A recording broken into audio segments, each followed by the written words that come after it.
परसों जुमे के दिन फिलिस्तीन में एक मस्जिद में दुनिया का सबसे छोटा खुतबा हुआ। इमाम साहब ने कहा कि मैं इतना कमज़ोर हो चुका हूं कि खुतबा पढ़ने की हालत में नहीं हूं, और आप इतने कमज़ोर हो चुके हैं कि खुतबा सुनने की हालत में नहीं है। ये लफ्ज़ सुनकर हर कोई सन्न रह गया, क्योंकि ये महज एक जुमला नहीं था, बल्कि फिलिस्तीन की उस टूटी बिखरी हकीकत का आईना था, जहां भूख, दर्द, थकान और बेबसी एक साथ गले लग चुकी हैं। सोचने वाली बात यह है कि यह सब कुछ तब हो रहा है जब फिलिस्तीन के आसपास दुनिया के सबसे अमीर तरीन मुल्क मौजूद हैं। सऊदी अरेबिया, यूएई, जॉर्डन और ना जाने कितने अरबों खरबों की दौलत उनके खातों में जमा है। आलीशान महलों में ऐशो आराम की जिंदगी चल रही है, लेकिन कुछ कदम की दूरी पर बसे फिलिस्तीन में मासूम लोग जिंदगी और मौत के बीच जूझ रहे हैं। इस हालात के लिए सिर्फ इजराइल या अमेरिका नहीं, बल्कि यूरोप, अरब, दुनिया के बाकी मुल्क भी जिम्मेदार हैं, जिन्होंने बरसों तक चुपचाप ये मंजर देखना पसंद किया। लेकिन अब हालात में कुछ बदलाव की आहट सुनाई दे रही है। ऐसी खबरें आ रही हैं जिन्हें पढ़कर यकीन करना मुश्किल होता है। यहां तक कि एक पल को लगता है कि शायद ये कोई AI जनरेटेड न्यूज है। जर्मनी, जो अब तक आंख मूंद कर इजराइल के साथ खड़ा रहा, जिसने गाजा के खिलाफ इजराइल की हर कार्यवाही में बिना सवाल उठाए समर्थन दिया, अब एक ऐसा फैसला करता है जिसने पूरी दुनिया को चौंका दिया है। खबर यह है कि जर्मनी ने उन हथियारों की सप्लाई रोक दी है जो इस वक्त गाजा के अंदर इस्तेमाल हो रहे हैं। ये वही जर्मनी है जो अमेरिका के बाद इजराइल का सबसे बड़ा हथियार सप्लायर है। न इंग्लैंड, न फ्रांस, बल्कि अमेरिका के बाद सबसे ज्यादा हथियार जर्मनी ने ही इजराइल को दिए हैं। ये हथियार महज बंदूक या मिसाइल नहीं होते हैं, बल्कि उनके लिए लगातार मेंटेनेंस, स्पेयर पार्ट्स और बुलेट्स की जरूरत होती है, जिनमें से कई चीजें इजराइल खुद नहीं बनाता है। अगर जर्मनी ने ये हथियार दिए हैं तो बुलेट्स भी दी होंगी। और अब जर्मनी साफ कह रहा है कि गाजा में इस्तेमाल हो रहे हथियारों के लिए न हम नई सप्लाई देंगे, न बुलेट्स, न ही अतिरिक्त उपकरण। यह फैसला इजराइल के लिए एक बड़ा झटका है। बोलीविया ने पहले ही हथियारबंदी की थी, तो बहुत से लोगों ने कहा था कि छोटे देश के फैसले से फर्क नहीं पड़ता, लेकिन यूरोप के किसी बड़े देश का ऐसा करना एक अलग मायने रखता है। जर्मनी यूरोप का दूसरा देश बन गया है जिसने सीधे सीधे इजराइल को हथियार देने से मना कर दिया है।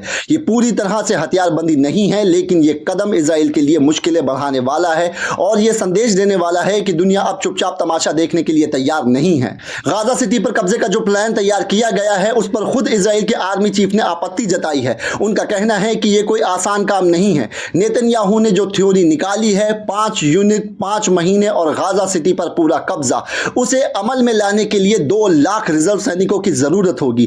सोचिए, एक छोटी सी गाजा पट्टी को अपने नियंत्रण में लेने के लिए इतने बड़े पैमाने पर फोर्स की तैनाती की योजना है। लेकिन यहां एक और मुश्किल है। इजराइल के रिजर्व सैनिक अब लगातार जंग लड़ने से मना कर रहे हैं। वो थक चुके हैं, मानसिक और शारीरिक रूप से टूट चुके हैं, और हथियारों की कमी की समस्या अलग से है। अगर 2 लाख सैनिकों की तैनाती होगी तो उतने ही सैनिकों के लिए अतिरिक्त हथियार भी चाहिए होंगे। इन हथियारों के प्रमुख सप्लायर अमेरिका और जर्मनी हैं, लेकिन जर्मनी ने पहले ही हथियार भेजना रोक दिया है। इंग्लैंड और फ्रांस जैसे देश अब फिलिस्तीन को स्वतंत्र राष्ट्र का दर्जा देने की दिशा में बढ़ रहे हैं, जबकि इजराइल उन्हें धमकी दे रहा है कि अगर ऐसा किया गया तो सुरक्षा और रक्षा सौदे बंद कर दिए जाएंगे। ऐसे माहौल में इंग्लैंड भी किसी समय हथियार सप्लाई बंद करने का फैसला ले सकता है, और फिर इजराइल के लिए हथियार जुटाना बेहद मुश्किल हो जाएगा। दरअसल गाजा पर कब्जे के प्लान का इतना व्यापक विरोध होगा, ये खुद इजराइल ने भी नहीं सोचा था। अब एक एक करके कई देशों की प्रतिक्रियाएं सामने आ रही हैं। जर्मनी ने हथियार सप्लाई रोक दी है। नीदरलैंड ने घोषणा की है कि वो यूरोपीय संघ में एक प्रस्ताव लाएंगे जिसमें इजराइल के साथ ट्रेड डील रद्द करने की कोशिश होगी। इंग्लैंड के प्रधानमंत्री स्टर्मर का बयान सामने आया है। ऑस्ट्रेलिया के प्रधानमंत्री ने भी विरोध जताया है। इंग्लैंड ने साफ कह दिया है कि गाजा में कब्जा किसी भी हालत में स्वीकार नहीं होगा। स्पेन ने अपना विरोध दर्ज कराया है।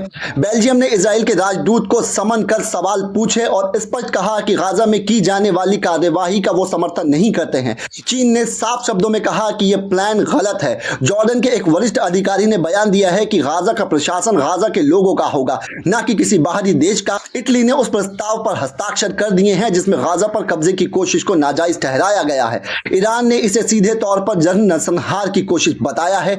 यूएई, सऊदी अरेबिया और जॉर्डन जैसे मिडिल ईस्ट के देश भी लगातार बयानबाजी करके इसका विरोध कर रहे हैं। लेकिन जो बात वास्तव में मायने रखती है वो ये है कि इंग्लैंड, फ्रांस और जर्मनी जैसे यूरोप के सबसे अहम देश अब विरोध में खड़े हो गए हैं। जर्मनी ने हथियार देना रोक दिया है।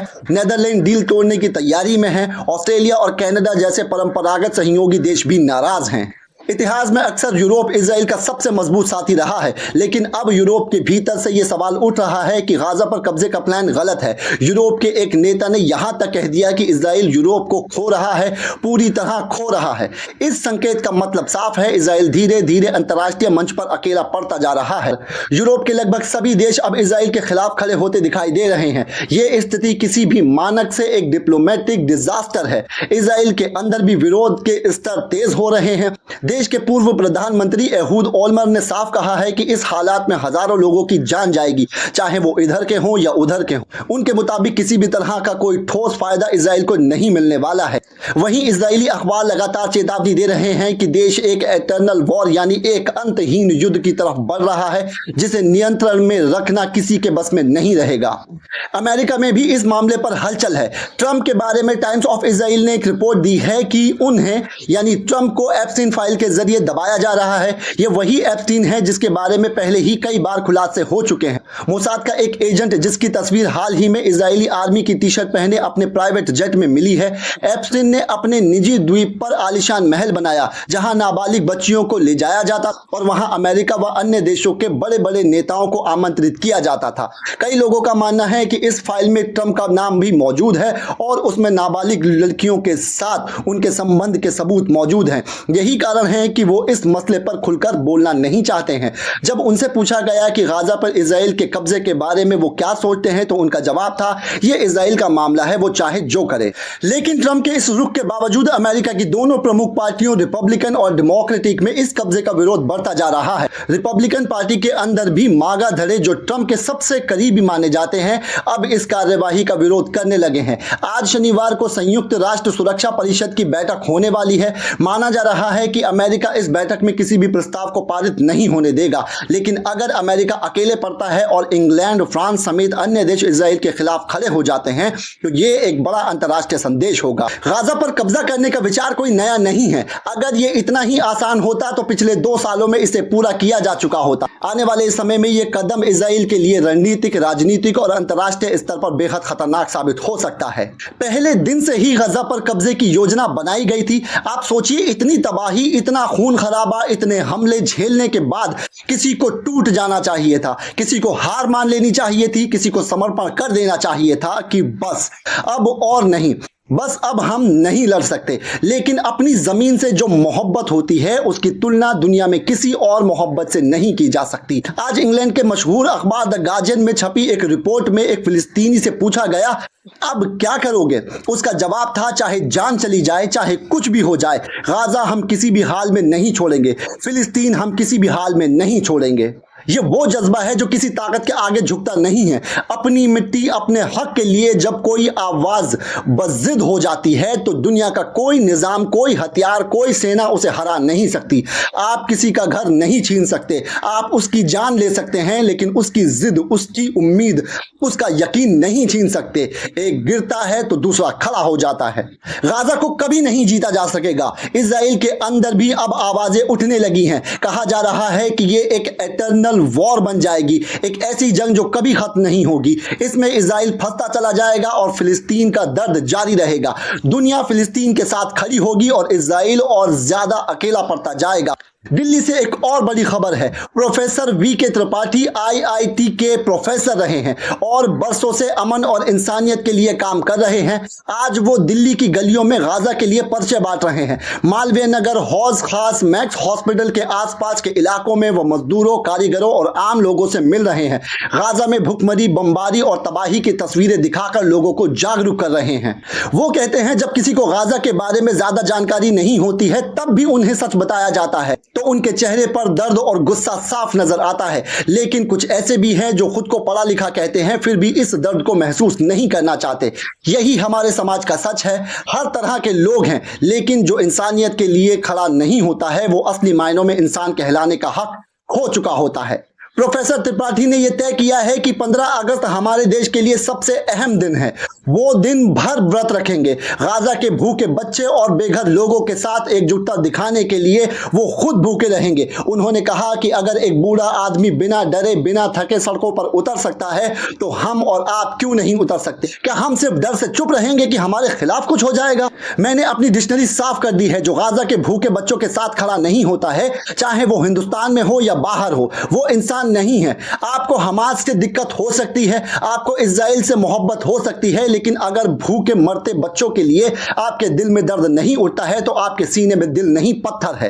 अब नजर डालते हैं लेबनान की तरफ, जहां विरोध तेज होता जा रहा है। वहां के हालात भी दिन ब दिन गंभीर होते जा रहे हैं और इसकी गूंज भी पूरी दुनिया में सुनाई दे रही है। लेबनान की राजनीति इस समय गहरे उथल पुथल में है। मौजूदा प्राइम मिनिस्टर ने एक प्रस्ताव पारित कराया है जिसके तहत हिजबुल्लाह के हथियार छीनने की बात की गई है। इस कदम को अरब वर्ल्ड, खास तौर पर सऊद अरेबिया ने खुले तौर पर सराहा है और लेबनान की सरकार को बधाई दी है। लेकिन हिजबुल्लाह के एक एमपी ने इस पर साफ शब्दों में कहा है कि हथियार छोड़ना उनके लिए आत्महत्या जैसा होगा और वो किसी भी हाल में अपने हथियार नहीं छोड़ेंगे। वही लेबनान की हजारों की संख्या में जनता लगातार सड़कों पर उतरकर हिजबुल्लाह के समर्थन में खड़ी हो रही है। लेबनान के पूर्व प्राइम मिनिस्टर, जो कि क्रिश्चियन समुदाय से आते हैं, उन्होंने भी मौजूदा प्रधानमंत्री के फैसले को देश के लिए आत्मघाती करार दिया है। उनका कहना है कि यह कदम लेबनान को खत्म करने वाला साबित हो सकता है। इस स्थिति में हिजबुल्लाह से हथियार छीन पाना मौजूदा सरकार के लिए आसान नहीं होगा।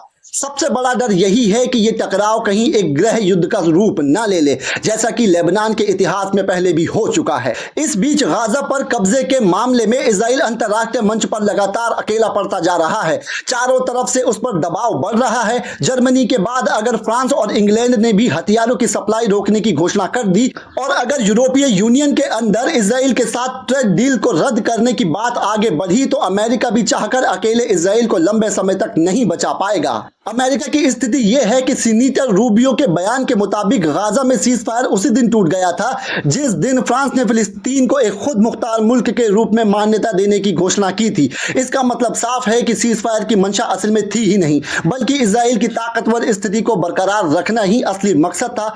जैसे ही उसे जरा सी चुनौती मिली वो पीछे हट गया। अगर इजराइल की यह आक्रामक नीति जारी रहती है तो इसके खिलाफ विरोध भी जारी रहेगा, चाहे इसे कोई आतंकवाद कहे या कुछ और कहे। लेकिन अगर वास्तव में फिलिस्तीन का मसला शांतिपूर्ण तरीके से सुलझाना होता तो टू नेशन थ्योरी और फिलिस्तीन को आजाद करके उसके हक देने की दिशा में कदम उठाए जाते।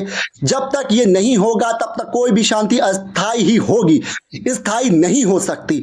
अभी के हालात में बस यही अपडेट है और आगे देखना होगा कि गाजा पर कब्जे के अपने प्लान में नेतन्याहू कैसे आगे बढ़ता है।